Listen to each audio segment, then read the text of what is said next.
The Filipino nation is on a sad state.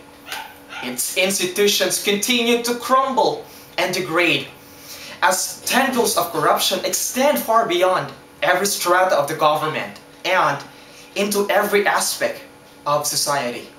Coupled by the stark economic reality posited by the World Bank that the country's public sector is constrained by serious fiscal pressures, a weighted debt service, and the high cost of input that will give a hard press in keeping public investments growing on a GDP growth rate.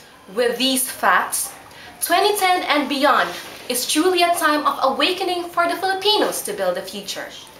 But, sad to say, we cannot solve our country's serious fiscal problems and our people's unanswered questions on poverty and surplus without institutional reform.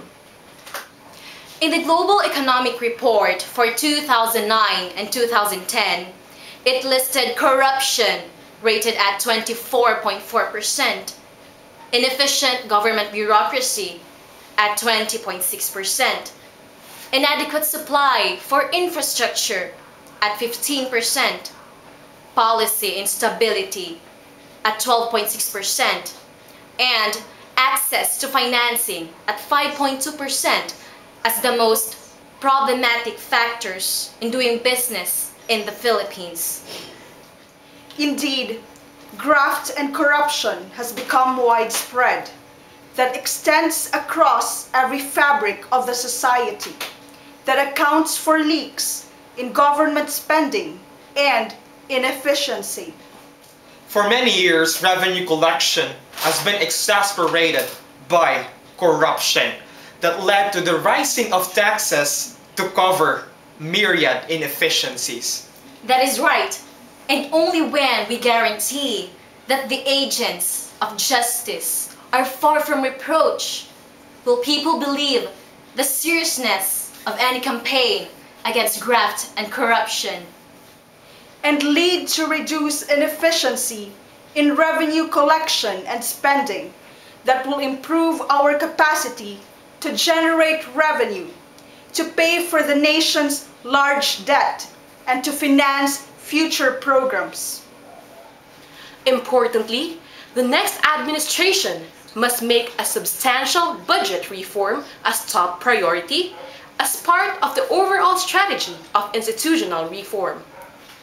It is said here in the Philippines that hiring is like marriage and firing. This is substantiated by the Global Competitive Report of 2009 and 2010, where it did not rate well when it came to labor laws, particularly in hiring and firing employees. This calls for a reassessment of Philippine labor laws.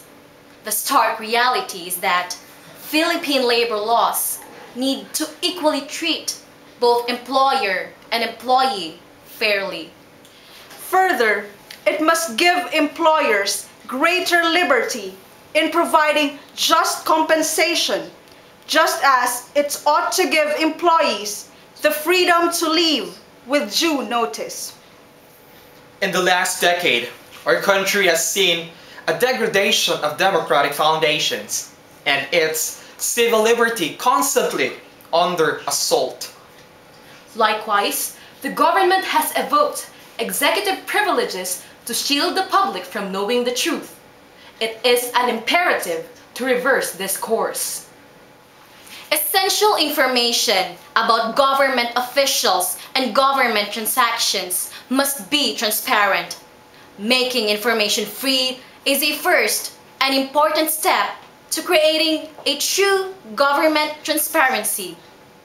The clear and present danger is to let opportunity to shatter the status quo, to slip by, as well as to let people to believe, to lead on, that any leader is a messiah who can take up all the problems today. Honesty, integrity, and treating people fairly forms the basis of a mandate that will be needed to take a decisive action. An opportunity is presented to bind the nation's wounds, to douse anger from the past failures, and the quench of the Filipinos' thirst through that elusive dream